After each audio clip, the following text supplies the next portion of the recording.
नमस्कार मित्रांनो, आजचा चॅप्टर आहे जिल्हा मध्यवर्ती सहकारी bank, district central cooperative bank. हा आपला आजचा चॅप्टर आहे।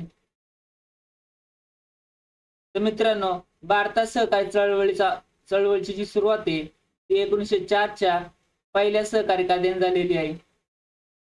आपल्याला माहिती आहे दुसरा सहकारी कायदा 1912 चा आहे, कारण पहिल्यामध्ये बऱ्याचशा त्रुटी राहून गेल्या होत्या। महाराष्ट्राचा 1960 चा आहे, महाराष्ट्र सहकारी ऍक्ट जो आहे आणि त्याचं हे 1960 चा आहे। त्याचं अपडेशन कधी झालेलं आहे? 2013 ला झालेलं आहे।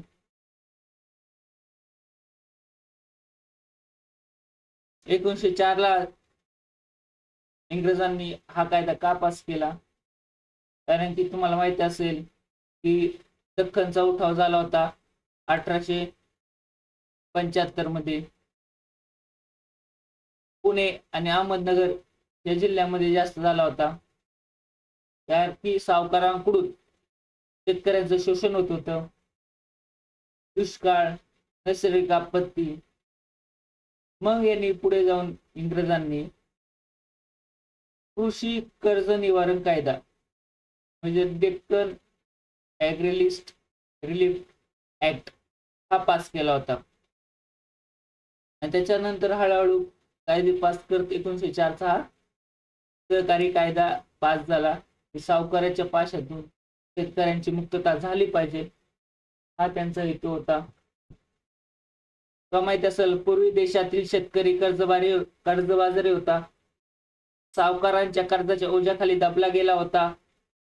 शेतकऱ्यांचे आर्थिक शोषण सावकारांकडून केले जात होते, म्हणून 1904 च्या पहिल्या सहकारी कायद्यात सहकारी पतपुरवठा संस्था स्थापन करण्याची तरतूद करण्यात आली होती। पण त्या सहकारी पतपुरवठा संस्था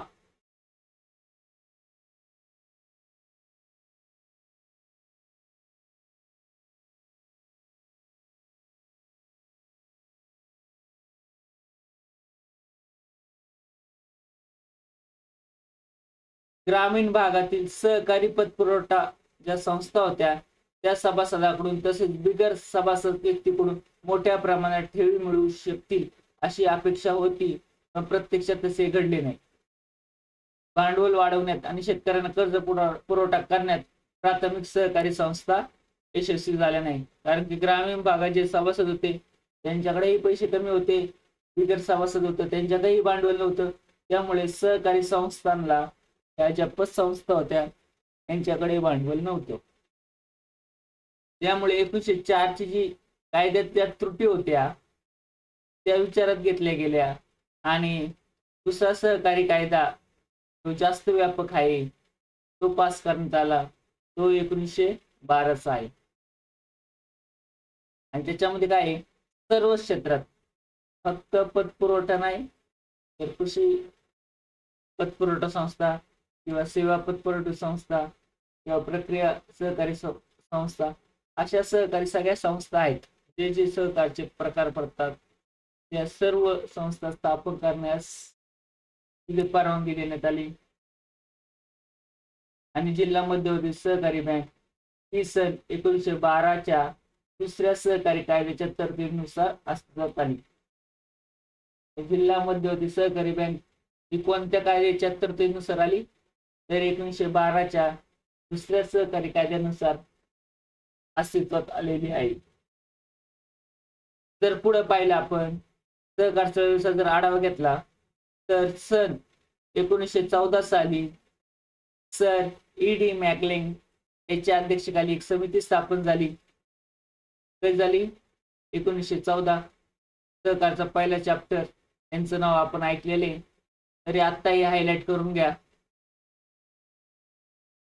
आणि या समितीने 1915 मध्ये तत्कालीन सरकारकडे आपला अहवाल सादर केला आणि सहकारी चळवळीमध्ये सुधारणा घडवून आणण्यासाठी महत्त्वाच्या शिफारसी या मॅकलेगन समितीने सुचवलेल्या आहेत।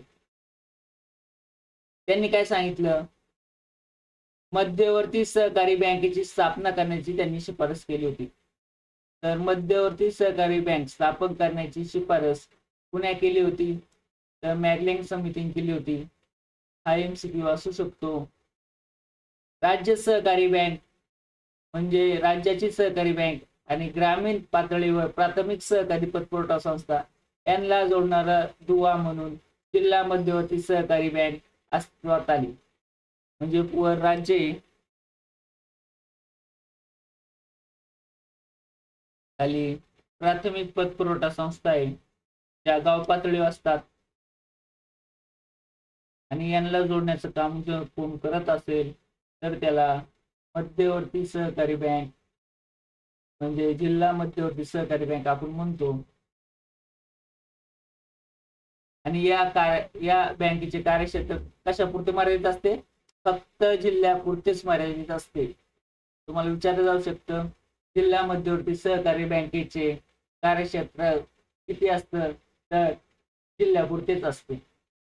जिल्हा मध्यवर्ती सहकारी बँक आणि राज्य सहकारी बँकेचे सभासद म्हणजे जिल्हा मध्यवर्ती सहकारी बँक आहे त्याचे जे सभासद असतील प्रत्येक जिल्ह्याचे ते राज्य सहकारी बँकेचे सभासद असणार आहे. महाराष्ट्रात अकोला येथे कुठे? अकोला येथे पहिली मध्यवर्ती सहकारी बँक स्थापन झालेली आहे. कुठं झालेली? अकोला येथे झालेली आहे. हा आपल्याला प्रश्न विचारू शकतात, हायलाइट करून घ्या.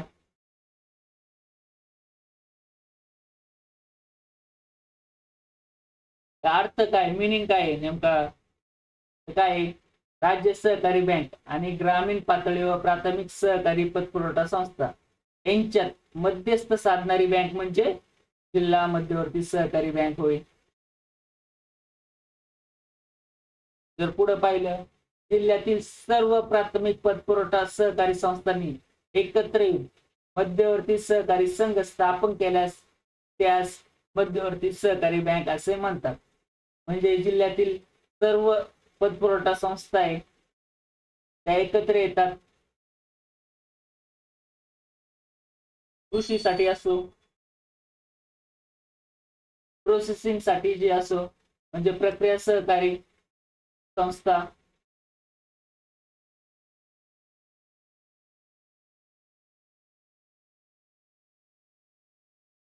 किंवा ग्राहक सहकारी संस्था या सगळ्या सहकारी संस्था असू शकतात. ह्या सर्व सहकारी संस्था असतात त्या आपले मध्यवर्ती सहकारी संघ स्थापन करतात. हे सगळ्या जेवढ्या पण सहकारी संस्था असतील ग्रामीण पातळीवर ते एकत्र येऊन मध्यवर्ती सहकारी संघ स्थापन करतात आणि त्याला मध्यवर्ती सहकारी बँक असे म्हणतात. म्हणजे हे ज्या प्रक्रिया म्हणजे ह्या ज्या सहकारी इन्स्टिट्यूट असतात प्राथमिक स्तरावर त्या सर्व प्रक्रिया किंवा कृषी किंवा ग्राहक सहकारी संस्थेची खाती आपल्या मध्यवर्ती बँकेत असतात. ते त्याच्या मध्यवर्ती बँकेचे सभासद असतात आणि ही जी मध्यवर्ती बँक असते ती राज्य बँक जी असेल त्याचे सभासद असतात. म्हणजे मध्यवर्ती सहकारी बँक म्हणजेच बँकेच्या उद्दिष्टात इतर संस्थांना कर्ज देण्यासाठी निधी उभारण्याचा समावेश असेल अशी सहकारी बँक, परंतु नागरी सहकारी बँकेचा समावेश होत नाही. म्हणजे कोणत्या बँकेचा याच्यामध्ये समावेश होत नाही? तर नागरी सहकारी बँकेचा समावेश होत नाही.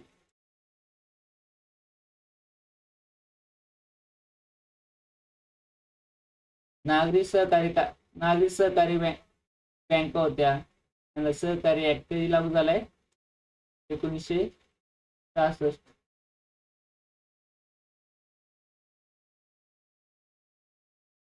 महाराष्ट्र सहकारी संस्था अधिनियम कलम 6 काय म्हणतंय? जिल्हा मध्यवर्ती सहकारी बँक जी वैशिष्ट्य जिल्ह्यात स्थापन झालेली आहे, जी बँक आपल्या जिल्ह्यातील सहकारी संस्थांना आपल्या भांडवलाच्या कुवतीनुसार कर्ज देते आणि सहकारी कायद्याच्या व बँकिंग कायद्याच्या चौकटीत राहून बँकिंग व्यवहार करते.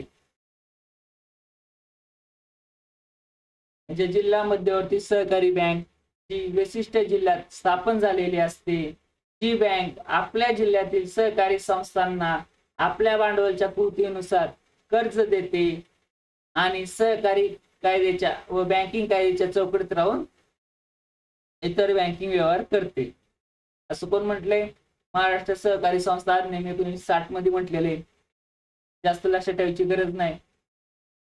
हे श्री JP नियोगी काय म्हणतात ते जिल्हा मध्यवर्ती सहकारी बँक अशी सहकारी बँक जी जिल्ह्यातील इतर सहकारी संस्थांना कर्ज देण्यासाठी निधी गोळा करते अशी बँक प्राथमिक सहकारी बँक नसते.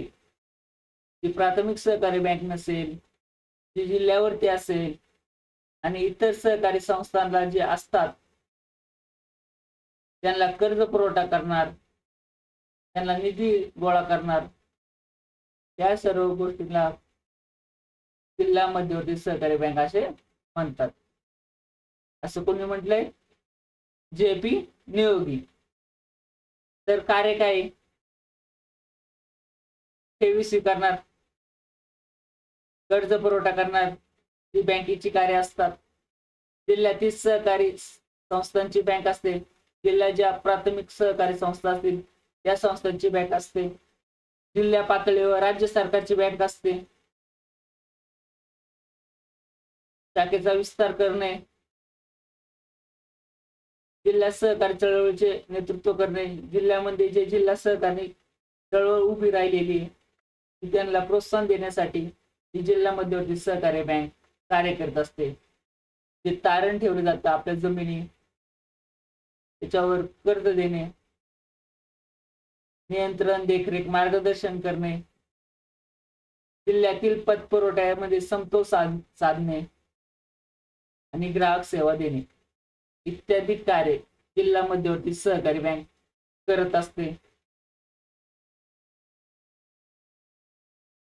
ठेवी स्वीकारणे,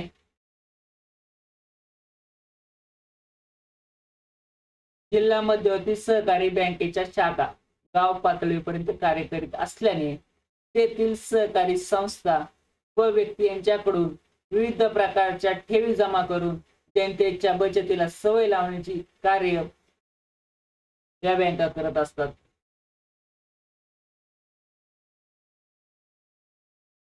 आपल्या माहिती PDC शाखा प्रत्येक गावात आहे आणि त्या प्रत्येक गावातील बऱ्याच लोकांची खाती, जवळजवळ 90% लोकांची खाती या सहकारी बँकेत असतात. आणि आपल्या सहकारी पतपुरवठा संस्था असतील त्यांच्या पण प्राथमिक पातळीवरच्या संस्था असतील, कृषी सारखी असतील, प्रक्रिया उद्योगासारखी असतील किंवा ग्राहक सेवा सारखी सहकारी संस्था असतील, त्या सर्वांची खाती आपल्या गावातील जिल्हा बँकेत असते. त्यामुळे ते काय करतात, व्यक्ती असू किंवा संस्था असू त्यांच्याकडून ज्या ठेवी असतात त्या जमा करतात. जी आपली जनता असते त्यांना बचतीची सवय लावतात. त्यांच्या कोणते खाते असतात? चालू खाते असतात, बचत खाते असतात, मुदत ठेवी असतात, पुनरावृत्ती ठेवी असतात, FD असते, RD खाते असते. अशा प्रकारच्या अनेक ठेवी या बँका स्वीकारत असतात, कर्ज पुरवठा करतात. मध्यवर्ती सहकारी बँक जिल्ह्यातील सभासद असलेल्या प्राथमिक सहकारी पतपुरवठा संस्थांना कर्ज पुरवठा करण्याचे महत्त्वाचे कार्य करतात. जिल्ह्यातील कृषी पतसंस्थांना शेतीसाठी हंगामी कर्ज देतात आणि 3 ते 15 महिन्यापर्यंत पीक कर्जाचे वाटप केले जाते. त्यांना अल्प मुदतीची कर्जाचे म्हणतात. अल्प मुदतीची कर्ज किती वर्षासाठी दिली जातात? तर लक्षात ठेवा, 3 ते 15 महिन्यासाठीच दिली जातात.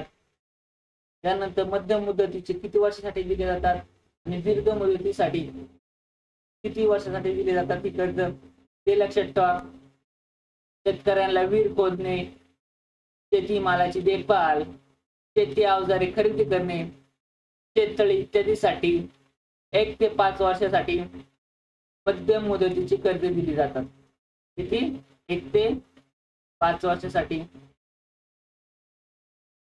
1 ते 15 महिन्यासाठी अल्प मुदत आणि 1 ते 5 वर्षासाठी मध्यम मुदत. आणि दीर्घ मुदतीचे किती असू शकतात? तर 5 ते 25 वर्ष दीर्घ मुदतीचा कर्ज पुरवठा असू शकतो.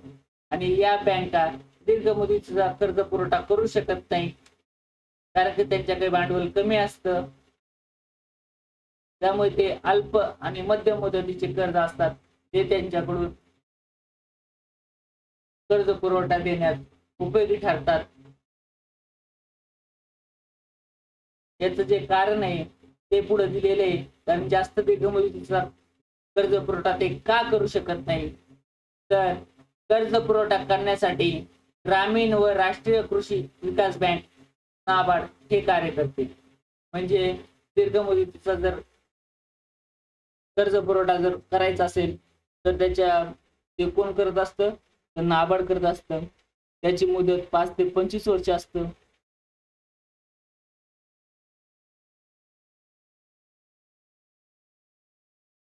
त्यामुळे इथे सांगितलेले मध्यवर्ती सहकारी बँकेकडे कर्ज पुरवठा करण्यासाठी दीर्घ मुदतीचा कर्ज पुरवठा करण्यासाठी त्यांच्याकडे भांडवल उपलब्ध नसतं, पण दीर्घ मुदतीचा कर्ज पुरवठा नाबार्ड सारखी संस्था करत असते.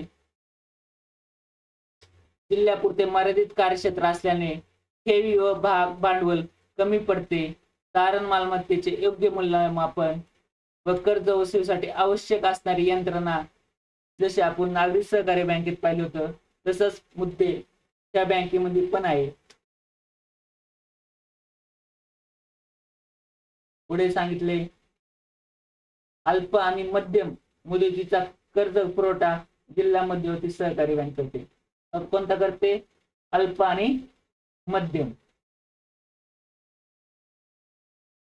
पुढे जिल्ह्यातील सहकारी बँक संस्थांची बँक, जिल्ह्यात ज्या पण सहकारी संस्था असतात त्यांची बँक असते. म्हणजे सर्व प्राथमिक सहकारी संस्थांची नियंत्रक म्हणून काम करते.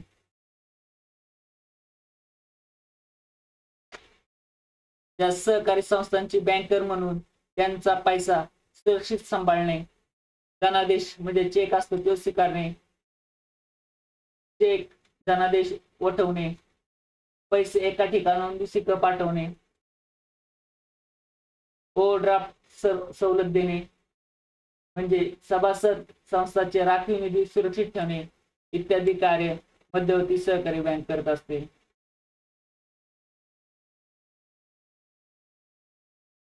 जर पाहिलं असेल दूध डेअरी सहकारी संघटना असेल किंवा ज्यांची दूध डेअरी सहकारी संस्था असेल, त्यांचे जेवढे पण शेतकरी जेवढे पण दूध घालणारे गवळे असतील आणि त्यांच्या बँकेत जर पैसा जमा करायचा असेल तर सर्वांची खाती सहकारी बँकेत मध्ये उघडतात आणि या सर्व लोकांना आपल्या दुधांचा पगार दर दिवशी महिन्याला करण्याचं काम या सहकारी बँका करत असतात. त्यामुळे ज्या प्राथमिक सहकारी संस्था असतात त्यांच्यातर्फे काम करण्याचं काम या जिल्हा सहकारी बँका करत असतात. ती राज्य सरकारची बँक असते.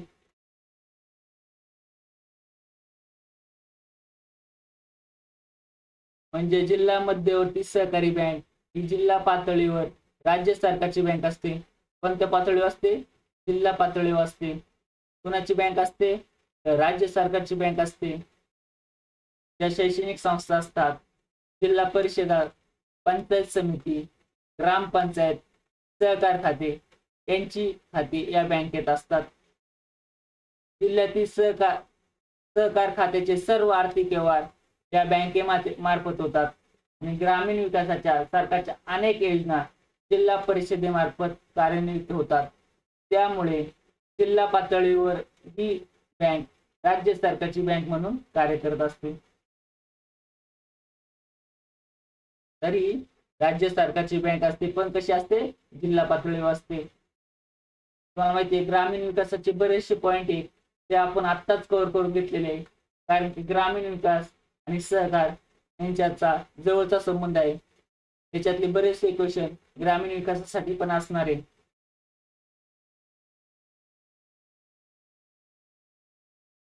पुढे शाखा विस्तार करणे.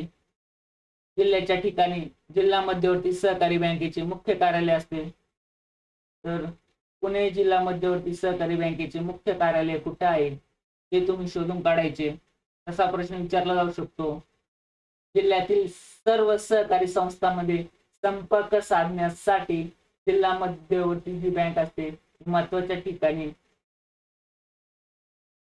असणे आवश्यक असते। त्यामुळे आपण जो जिल्हा असतो त्याची मेन सिटी असते तिथे त्यांची मुख्य ब्रांच असते। तसेच ग्रामीण भागामध्ये बँकिंग सेवा उपलब्ध करून देणे हे गरजेचे असते, म्हणून जिल्ह्यात अनेक ठिकाणी या शाखेचा विस्तार करण्याचे कार्य ही बँक करत असते। म्हणजे ग्रामीण भाग असेल म्हणजे आपल्या प्रत्येक गावात पीडीसी ची शाखा आहे, हेच त्याचं उदाहरण आहे। पुढे जिल्हा सहकारी चळवळीचे नेतृत्व करणे, जिल्ह्यातील सर्व सहकारी संस्थांमध्ये संपर्क साधण्याचे कार्य मध्यवर्ती सहकारी बँक करतात। जिल्ह्यामध्ये जेवढे पण सहकारी संस्था असतील त्यांचे संपर्क ठेवण्याचं काम हे मध्यवर्ती सहकारी बँक करतात आणि त्यासाठी जिल्ह्यातील सहकारी संस्थेच्या स्थापनेसाठी ते मार्गदर्शन करतात। ही बँक राज्य सहकारी बँकेकडून असलेले कर्जाचे वाटप जिल्ह्यातील प्राथमिक सहकारी संस्थांना करतात आणि जिल्ह्यातील सहकारी चळवळीला गती देणे, निकोप वाढ करणे आणि जो विकास असतो जिल्ह्याचा त्याचा समतोल साधणे, त्यासाठी त्यांना योग्य मार्गदर्शन करणे, नियंत्रण ठेवणे अशी कामे जिल्हा सहकारी बँकेच्या माध्यमातून होतात। पुढे तारणा कर्ज पुरवठा केला जातो, म्हणजे सोनं चांदी दागिने असतात यांच्यावर ते तारण कर्ज देतात। सहकारी खरेदी विक्री संस्थांना त्यांच्याकडे शेतमालाच्या तारणावर तर जे खरेदी विक्री संघ असतात जे आपण पाहिलेले त्यांना जो शेतमाल असतो त्याच्यावर कर्ज उपलब्ध करून देतात।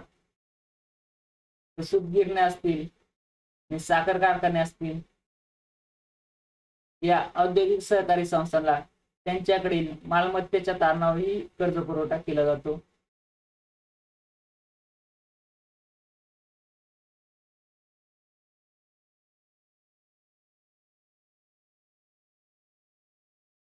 पुढे नियंत्रण, देखरेख, मार्गदर्शन करणे, म्हणजे जिल्ह्यातील सर्व प्राथमिक पतपुरवठा संस्थांच्या कारभारावर नियंत्रण ठेवलं जातं। त्यांच्या व्यवहाराचं निरीक्षण करणे, कर्जाच्या योग्य वापरावर देखरेख ठेवणे, सभासद संस्थांना त्यांचे उद्दिष्ट पूर्ण करण्यासाठी मार्गदर्शन करणे, एवढी कार्य जिल्हा मध्यवर्ती सहकारी बँक करते। जिल्ह्यातील पतपुरवठ्यात समतोल ठेवते, म्हणजे जिल्ह्यातील सर्व प्राथमिक संस्थांची खाती जी ठेवी असतील त्या बँकेत असतात आणि ही बँक आपल्या कार्यक्षेत्रातील आर्थिकदृष्ट्या सक्षम असणाऱ्या सहकारी संस्थांकडून ठेवी स्वीकारून आर्थिक कमकुवत असणाऱ्या संस्थांना कर्ज रूपाने भांडवल उपलब्ध करून देते आणि जो पतपुरवठा असतो त्याच्यात समतोल राखण्याचं काम जिल्हा मध्यवर्ती सहकारी बँक करत असतात। ग्राहक सेवा देतात, ठेवी स्वीकारणे लोकांचे ग्राहक असतात त्यांना कर्ज देणे, पैशाचे स्थानांतर करणे, लॉकरची सुविधा उपलब्ध करून देणे, धनादेश वटवणे, वीज बिल, विमा हप्ते इत्यादी कामे त्यांच्या मार्फत केली जातात। ग्राहकांना credit card, smart card, debit card, green card, ATM card, RTGS चा लॉंग फॉर्म काय आहे, रिअल टाइम ग्रॉस सेटलमेंट लक्षात ठेवा। एनएफटी चा फुल फॉर्म काय आहे, नॅशनल इलेक्ट्रॉनिक्स फंड ट्रान्सफर किंवा IMPS चा फुल फॉर्म काय आहे, तर इमिजिएट मोबाईल पेमेंट सर्व्हिस। ह्या ज्या गोष्टी आहे त्या लक्षात ठेवा, तुम्हाला विचारू शकतात। रिअल टाइम ग्रॉस सेटलमेंटचं रेट टाइम ग्रॉस सेटलमेंट म्हणू शकतात किंवा नॅशनल इलेक्ट्रॉनिक्स फंड ट्रान्सफरचं नॅशनल इलेक्ट्रिकल फंड ट्रान्सफर म्हणू शकतात किंवा इमिजिएट मोबाईल पेमेंट सर्व्हिसचं ते ऑप्शन मध्ये देऊ शकतात, इमिजिएट मोबाईल पेड सर्व्हिस किंवा पे सर्व्हिस असे ऑप्शन देऊ शकतात। त्यामुळे यांचे जे लॉंग फॉर्म आहे ते तुम्ही व्यवस्थित करून ठेवायचे आहेत की जेणेकरून याच्यामध्ये एकही मार्क तुमचा गेला नाही पाहिजे।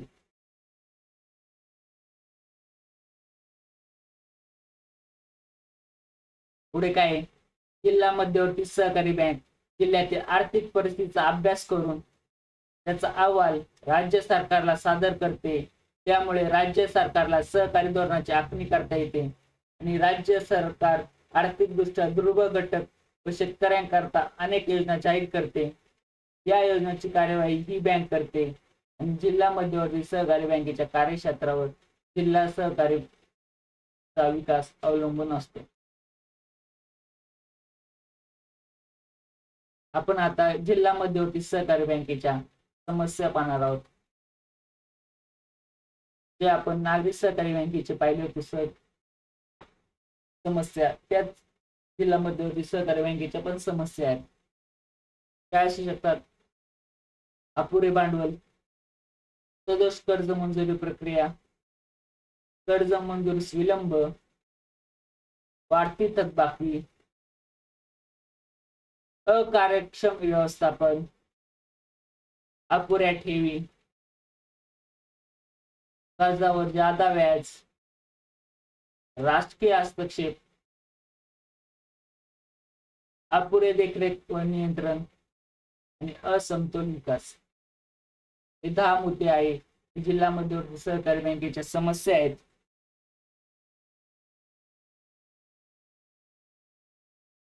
काय सांगितले? अपुरे भांडवल. जिल्हा मध्यवर्ती सहकारी बँकेकडे स्वतःचे भाग भांडवल किंवा ठेवी मोठ्या प्रमाणात जमा होत नाहीत. सभासद सहकारी संस्थांची वाढ आणि वाढलेल्या संख्येमुळे प्राथमिक सहकारी पतपुरवठा व इतर सहकारी संस्था यांची कर्जाची मागणी ते पूर्ण करू शकत नाहीत. अपुऱ्या भांडवलामुळे सहकारी संस्थाला मागणीप्रमाणे कर्ज देऊ शकत नाही. सदोष कर्ज मंजुरी नियोजनाचा अभाव, यामुळे कर्ज मंजुरी करताना त्या संस्थांची कार्यक्षमता काय, अर्थक्षमता काय, परतफेड क्षमता काय, प्रकल्प अहवाल काय, संस्थांच्या प्रगतीची वाटचाल काय याची सखोल चौकशी, कर्ज मागणी अर्जाची छाननी योग्य प्रकारे होत नाही. त्यामुळे कर्ज मागणी अर्ज आला तर सरसकट मंजूर केले जातात आणि पर्यायाने दिलेली कर्ज थकीत होतात. अशा प्रकारच्या समस्या जिल्हा बँकेला भेडसावत असतात. कर्ज मंजुरीस विलंब, जेव्हा कर्ज लागतं तेव्हा काय पास होत नाही. 3 महिने 4 महिने पास होतं. म्हणजे कर्जाची प्रकरणे निकाल काढण्यासाठी संचालक मंडळाकडून खूप वेळ लागतो.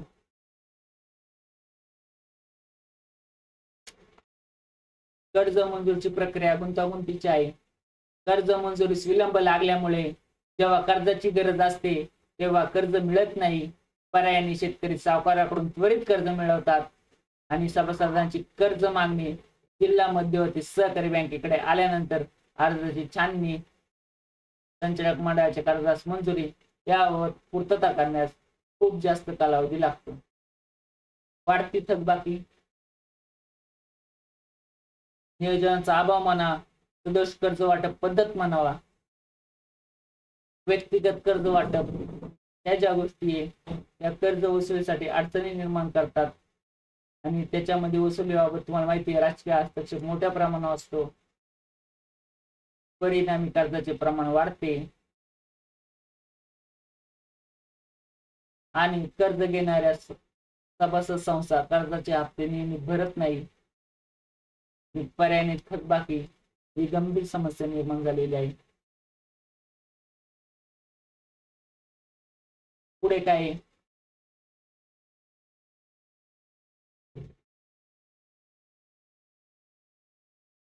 अकार्यक्षम व्यवस्थापन आहे. म्हणजे जिल्हा मध्यवर्ती सहकारी बँकेचे व्यवस्थापन अकार्यक्षम असते. संचालक मंडळाचे अकार्यक्षम व्यक्ती प्रतिनिधित्व असते. म्हणजे आपण संचालक मंडळ निवडून देतो ते जास्त कार्यक्षम नसतात. बँकेचे व्यवहार त्यांना जास्त माहित नसतात. जे कर्मचारी असतो तो अप्रशिक्षित असतो. त्याचं ट्रेनिंग व्यवस्थित झालेलं नसतं. कर्मचारी नोकर भरतीमध्ये वशिलेबाजी, पदाधिकाऱ्यांचे अपुरे ज्ञान व अनुभव, कर्मचारी वर्गावर राजकीय दडपण, आणि सहकारी तत्व आणि कार्यपद्धतीत जाण कर्मचारी वर्गाला नसल्यामुळे अकार्यक्षम व्यवस्थापन होत असते.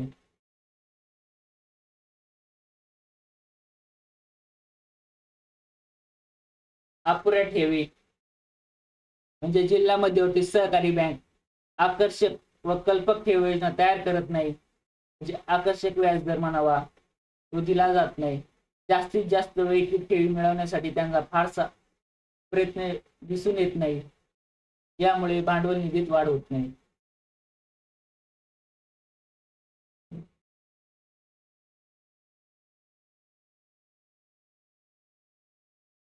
कर्जावर जादा व्याजदर म्हणजे व्यापारी बँकापेक्षा या बँका कर्जावर जास्त व्याजदर ठेवतात. त्याचबरोबर कर्ज घेत असताना कर्जदाराला ठराविक रक्कम कर्ज रकमेतून कपात करून ती ठेवीच्या स्वरूपात गुंतवावी लागते. त्यामुळे सभासद असू किंवा बिगर सभासद असू या बँकेकडून मोठ्या प्रमाणात कर्जाची मागणी करत नाहीत. राजकीय हस्तक्षेप असतो, दगडबाजी असते, वैयक्तिक स्वार्थ असतो, सत्ता प्रदर्शन या सर्व गोष्टीमुळे या बँकेच्या विकासात अडथळा निर्माण होतो.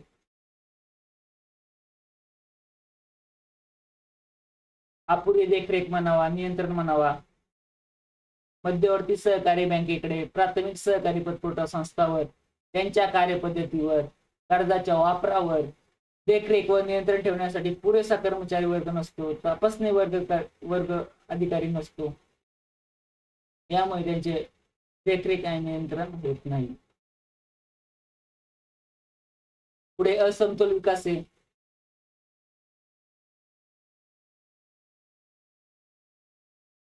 म्हणजे जिल्हा मध्यवर्ती सहकारी बँक जिल्ह्यातील सहकारी संस्थांना कर्ज वाटप करताना सर्व भागात समतोल राखत नाही.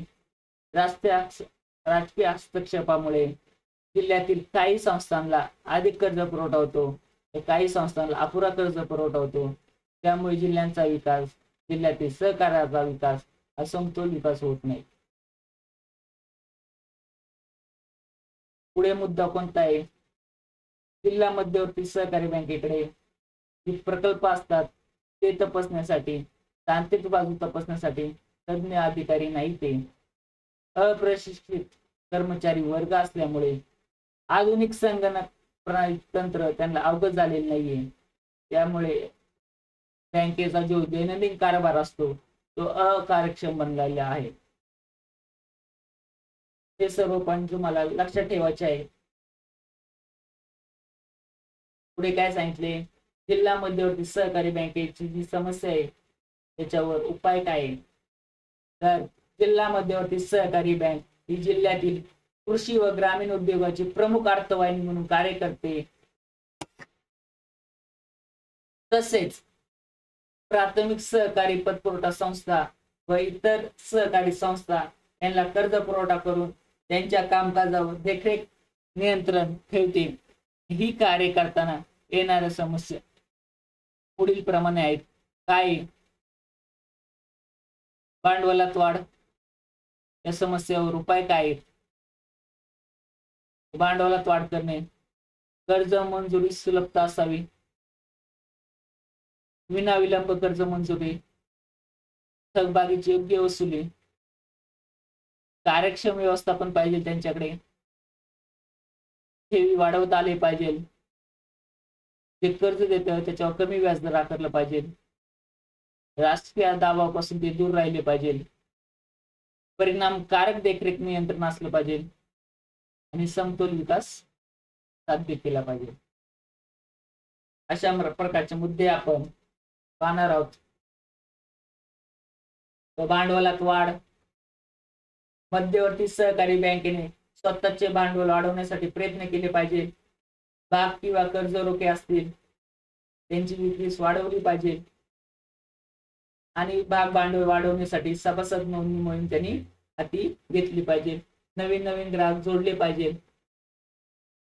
कर्ज मंजुरी सुलभता असावी म्हणजे त्याच्यावर राजकीय हस्तक्षेप, वशिला, सरसकट कर्जाच्या प्रकरणास मंजुरी असे न करता कर्जाची गरज कर्ज परतफेड क्षमता, कागदपत्राची पूर्तता, योग्य तारण इत्यादी गोष्टींचा त्यांनी अभ्यास करून कर्ज प्रकरणे मंजूर केलेली असावी. विनाविलंब कर्ज मंजुरी असावी.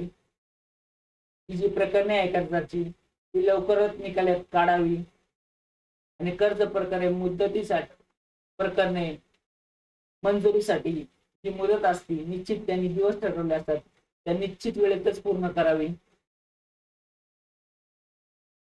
आणि बँकेने मंजूर केली कर्ज प्रकरणे जी त्वरित कर्ज असतं ते देण्याची पण व्यवस्था त्यांनी करावी. प्रकरणे मंजूर झाल्यात त्यांच्यासाठी जे पैसे असतात ते देण्याची पण सर्व्हिस त्यांनी फास्ट करावी. थकबाकी वसुली करावी. त्यासाठी त्यांनी राजकीय दबावाचा विचार केला नाही पाहिजे. संस्था असेल, व्यक्ती असेल यांच्यावर जे कर्जबोज असेल तो त्यांनी वसुलीचा वेग वाढवला पाहिजे.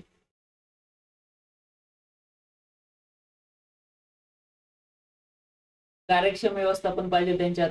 जे संचालक मंडळ असतील, कर्मचारी वर्ग असतील किंवा अधिकारी वर्ग असतील यांना सहकारचं शिक्षण, प्रशिक्षण दिले जावं ज्यामुळे कार्यक्षम व्यवस्थापन निर्माण होईल.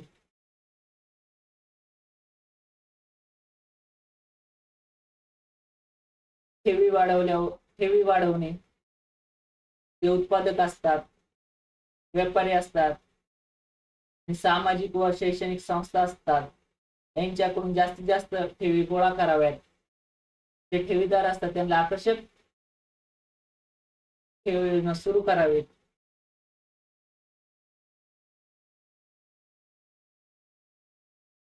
कर्ज मंजूर करतात ते त्याच्यावर जे व्याजदर लावले जातात ते इतर जे व्यापारी बँका असतात त्यांच्यापेक्षा कमी आकारावा. आणि कर्ज मंजूर रकमेतून आवाजावी रक्कम मंजूर करू नये. राजकीय दबावापासून दूर असावे. परिणामकारक देखरेख आणि नियंत्रण असावं ज्यामुळे जिल्ह्यातील प्राथमिक सहकारी पतपुरवठा संस्थांच्या कार्यावर व कर्ज वापरावर परिणामकारक देखरेख व नियंत्रण ठेवण्यासाठी बँकेने आपल्या तपासणी अधिकारी वर्ग यांच्या संख्येमध्ये पुरेशी वाढ करावी. त्या प्राथमिक सहकारी संस्था असतात त्यांचे जे कार्य चालू असतं, जे कर्ज मंजुरी करतात त्यांच्यावर चांगले नियंत्रण ह्या जिल्हा मध्यवर्ती बँकेचं असावं. यासाठी त्यांच्याकडे ते तपासणी अधिकारी वर्ग त्या मोठ्या संख्येने उपलब्ध आहेत आणि जिल्ह्याचा त्यांनी समतोल विकास साधला पाहिजे. जिल्ह्यातील सर्व भागात सहकारी पतपुरवठा संस्थांना योग्य प्रमाणात त्यांनी कर्ज वाटप केले पाहिजे. अशा प्रकारे जिल्हा मध्यवर्ती सहकारी बँकेने आधुनिक तंत्राचा वापर करून गरजेनुसार जिल्ह्यात शाखा विस्तार करून बँकिंग क्षेत्रासंबंधी आधुनिक सेवा उपलब्ध करून दिल्या पाहिजे. त्यामुळे जिल्ह्यातील ग्रामीण क्षेत्रात बँकिंग सेवा उपलब्ध होतील आणि जिल्ह्यातील सहकारी चळवळीचा समतोल विकास होईल. तर अशा प्रकारे आपला हा चॅप्टर संपलेला आहे. तर आपल्याला सहकारी व्यवस्थित ठेवायचं असेल, सहकारी बँका चांगल्या चालल्या पाहिजे किंवा तुम्ही पीडीसी मध्ये जर जॉबला लागले असेल तर जास्तीत जास्त लोकांची खाती त्या पीडीसी मध्ये उघडली पाहिजे जेणेकरून ही पीडीसी बँक जगेल आणि त्याचे कर्मचारी म्हणून आपण पण जगू. जर पीडीसी मध्ये घोटाळे वाढले तर कर्मचारी म्हणून आपण पण संकटात राहू. चला मित्रांनो, थोडे 3-4 MCQ पाहूयात. हे तुम्ही वाचलं पाहिजे. अल्प मुदत, मध्यम मुदत, दीर्घ मुदत म्हणजे काय, नाबार्ड, आरटीजीएस, IMPS या सर्व गोष्टी लक्षात ठेवायचे. या गोष्टी महत्वाच्या असतात. याच्यावर डायरेक्ट MCQ तयार होऊ शकतो. जिल्हा मध्यवर्ती सहकारी बँकेचे कार्यक्षेत्र जिल्ह्यापुरते मर्यादित असते. जिल्हा सहकारी पतपुरवठ्याची रचना कशी आहे, त्रिस्तरीय आणि जिल्हा मध्यवर्ती सहकारी बँक ही राज्य सरकारची बँक म्हणजे जिल्हा सहकारी बँक ही राज्य सहकारी बँक आणि प्राथमिक सहकारी पतपुरवठा संस्था याच्यातला दुवा जो असेल यांना जोडण्याचं काम करत असेल तर जिल्हा मध्यवर्ती सहकारी बँक करते. जिल्ह्यातील ज्या सहकारी संस्था असतात, जेवढे पण जिल्ह्यातील सहकारी संस्था असतात त्यांची जी खाती असतात ती कोणत्या बँकेत असतात तर जिल्हा मध्यवर्ती सहकारी बँकेत असतात. जिल्हा मध्यवर्ती सहकारी बँक त्या जिल्हा सहकारी बँका असतात त्या कोणाचे सभासद असतात तर राज्य सहकारी बँकेचे ते सभासद म्हणून कार्य करत असतात.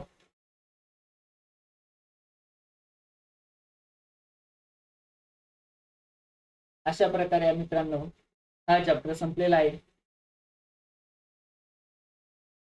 भेटूयात पुढच्या चॅप्टरला.